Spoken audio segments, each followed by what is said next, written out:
Dubai air show में भारतीय तैयारा गिरने की इब्तदाई रिपोर्ट सामने आ गई है। तकनीकी खराबी के बावजूद तेजस तैयारे को उड़ाया गया। फ्लाइट कंट्रोल सिस्टम में जैम या लिंकेज ब्रेक होने के खदशे का इजहार। हाइड्रोलिक फेलियर के बायस तैयारे का कंट्रोल रिस्पॉन्स मुतासिर हुआ। उधर अमाराती एविएशन हुकाम और अस्करी माहिरीन ने भी हादसे की तहकीकात शुरू कर दी। फ्लाइंग रूल्स की खिलाफ वर्जी के इम्कान की भी तहकीकात की जाएंगी। देखा जाएगा कि क्या भारतीय तैयारा 300 फीट की कम अज कम ऊंचाई से नीचे उड़ाया गया। फ्लाइंग कंट्रोल कमेटी की मंजूर शुदा प्रोटोकॉल्स और वीडियोस का बगौर जायजा लिया जाएगा।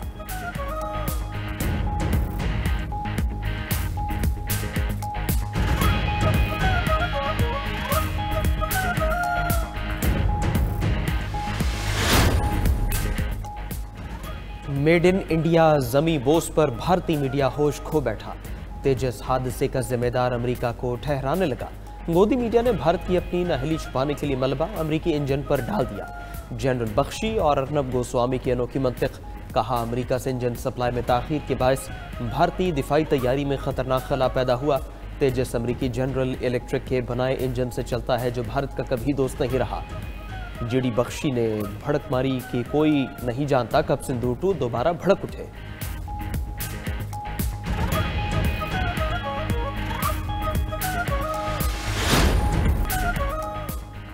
अमेरिकी सदर का एक बार फिर पाक भारत जंग रुकवाने का तज़किरा। कहा, पाकिस्तान और भारत समेत अमन की 8 डील करा चुके। मशरक़ वस्ता में उनकी वजह से अमन कायम है। यूक्रेन जंग भी ख़त्म कराएंगे। यूक्रेनी सदर ज़ेलेंस्की को जंग के खात्मे के लिए अमेरिका का अमन मंसूबा मंजूर करना होगा। उधर अमेरिकी दबाव पर यूक्रेनी सदर शदीद दबाव का शिकार। ज़ेलेंस्की ने एतराफ़ किया कि हमें तारीख़ी मुश्किल तरीन सूरत हाल का सामना है। या तो हम अपना कौमी वक़ार खो दें या अपने सबसे अहम इत्तेहादी का साथ खोने का ख़तरा मोल लें।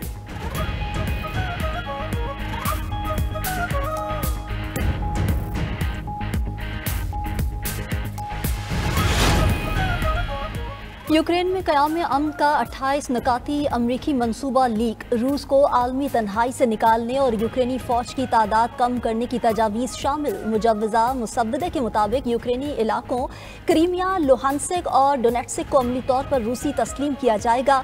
यूक्रेनी फ़ौज डोनेट्सिक ओब्लास्ट से निकल जाएगी। इलाका गैर जानिबदार बफर जोन समझा जाएगा। लाखों की आबादी पर मुश्तमिल सनती इलाका दोनबास भी रूस को देने की सबसे मुतनाज़ तजवीज़ पर हर कोई हैरान। एक तजवीज़ दी गई कि यूक्रेन फौज की तादाद में बड़ी हद तक कमी और नेटो में शामिल न होने का वादा करेगा। मुजव्वज़ा मुआहिदे में यूक्रेन के लिए सिक्योरिटी गारंटीज के बारे में भी कुछ वाज़ेह नहीं। रूसी सदर पुतिन ट्रंप प्लान को तस्लीम करने का इशारा दे चुके।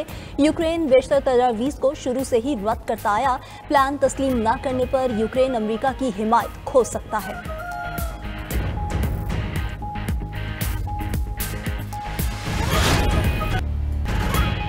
कौमी और सूबाई असम्बलियों के 13 हलकों में ज़िमनी इंतखाबात का मैदान सजने को तैयार। कौमी असम्बली के 6 और पंजाब असम्बली के 7 हलकों में वोटिंग कल होगी।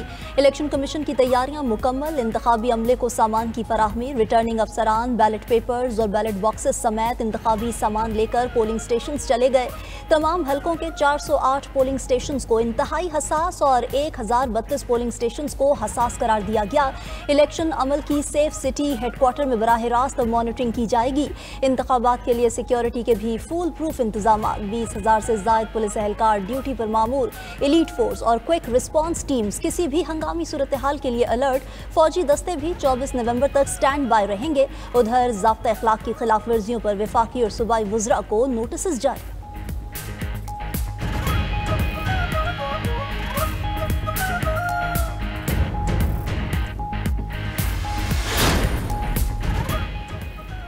ज़िमनी इलेक्शन के बड़े मार्के लाहौर के हल्का N129 पर सबकी नजरें नून लीग के हाफिज नुमान और PTI के हिमायती याफ्ता आज़ाद उम्मीदवार अरसलान अहमद आमने सामने।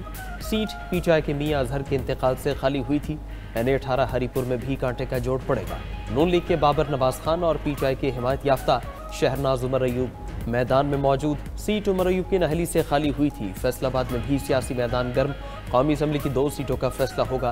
N96 में लीगी उम्मीदवार बिलाल बदर चौधरी का आज़ाद उम्मीदवार नवाब शेर वसेर से टकराव। N104 में नून लीग के राजा दानियाल और आज़ाद उम्मीदवार राजा अदनान जावेद में सख्त मुकाबला मुतवक्के। सरगोधा के हल्के N143 में नून लीग के चौधरी तुफैल जट का सामना आज़ाद उम्मीदवार जरार अकबर से होगा। N185 डीजी खान में नून लीग का इत्तेहादी जमात से जोड़ पड़ गया। लीगी उम्मीदवार सरदार महमूद लगारी और पीपल्स पार्टी के सरदार दोस्त खोसा मद्दे मुकाबिल होंगे।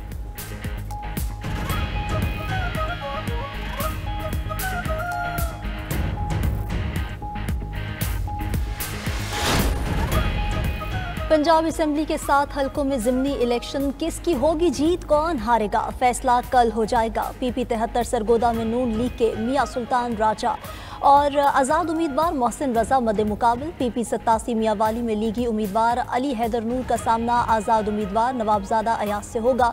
PP 98 फैसलाबाद में भी नून लीग के आज़ाद अली तबस्सुम का मुकाबला आज़ाद उम्मीदवार अजमल चीमा के साथ है। PP 115 में नून लीग के ताहिर जमील और आज़ाद उम्मीदवार तारिक अहमद। PP 116 में नून लीग के राना अहमद शहरयार और आज़ाद उम्मीदवार मलिक असगर अली में जोड़ पड़ेगा। PP 203 साहिवाल में नून लीग के चौधरी हनीफ और आज़ाद उम्मीदवार फलक शेर डोगर आमने सामने।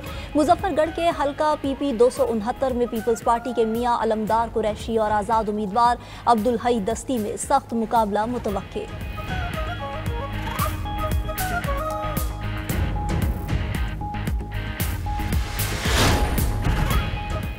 वफाकी हुकूमत ने सोने की दरामद और बरामद पर पाबंदी खत्म कर दी। काबीना की मंजूरी के बाद नोटिफिकेशन जारी। सोने की आलमी तिजारत से मुतालिक मुअत्तल शुदा SRO बहाल। हुकूमत ने कीमती धातों और जेवरात की दरामद व बरामद से मुतालिक कवानीन में कुछ तरामीम की। कीमती धातों और जेवरात की दरामद व बरामद का फ्रेमवर्क बरकरार रहेगा। 9 साल मई में सोने की दरामद व बरामद पर पाबंदी आयद की गई थी।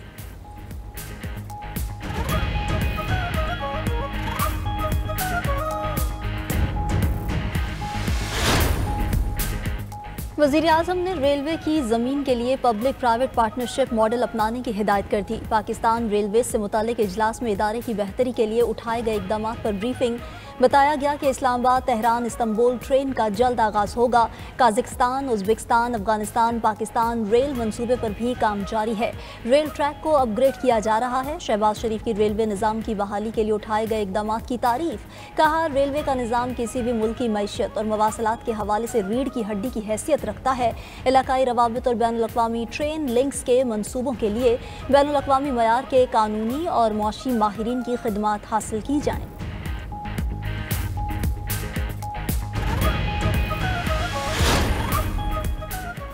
IMF का सप्लीमेंट्री ग्रांट पर वफाकी हुकूमत के इख्तियारात महदूद करने का मुतालबा तस्लीम। पाकिस्तान और IMF के दरमियान 10 रोज़ा टेक्निकल बातचीत मुकम्मल। पाकिस्तान ने गुज़श्ता 10 साल की सप्लीमेंट्री ग्रांट्स के स्पेशल ऑडिट का मुतालबा मान लिया। Public finance management budget process में तब्दीली के लिए दिए गए अहदाफ पर मुशावरत की गई।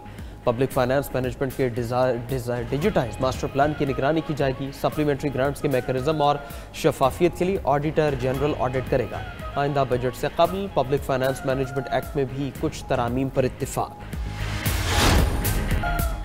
भारत ने अमरीकी दबाव के आगे घुटने टेक दिए। भारतीय कंपनी का रूसी तेल ना खरीदने का फैसला। वॉशिंगटन पोस्ट के मुताबिक मोदी के करीबी अरबपति मुकेश अंबानी ने अमरीकी हुक्म मानकर रूसी तेल खरीदना छोड़ दिया। भारत बरसों रूसी तेल से अरबों डॉलर कमाता रहा। अब अमरीकी दबाव पर रिलायंस कंपनी ने यू टर्न ले लिया।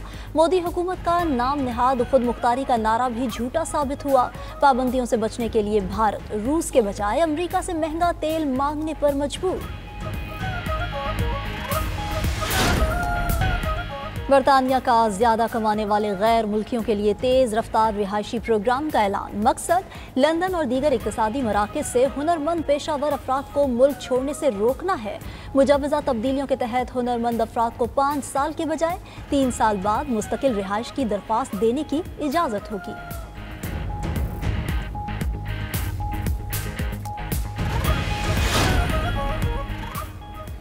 ब्राज़ील के साबिक सदर को फरार की मुबैना कोशिश पर हिरासत में ले लिया गया। जेर बोल्सोनारो को उनकी रिहाइशगाह से हिरासत में लिया गया। साबिक सदर को 2022 के इलेक्शन के बाद बगावत की साजिश पर 27 साल कैद की सजा सुनाई गई थी। एशेज सीरीज का पहला टेस्ट सिर्फ 2 दिन में खत्म। ऑस्ट्रेलिया ने इंग्लैंड को पर्थ टेस्ट में 8 विकेटों से शिकस्त दे दी। कैंगरूज ने 205 रन का हदफ 2 विकेटों पर पूरा कर लिया। ट्रेविस हेड की जारहाना सेंचुरी, 123 रन की शानदार इनिंग्स खेली। ऑस्ट्रेलिया के मिचेल स्टार्क की तबाहकुन बॉलिंग, मैच में 10 विकेटें हासिल की। ऑस्ट्रेलिया को 5 मैचेस की सीरीज में 1-0 की बढ़तरी हासिल।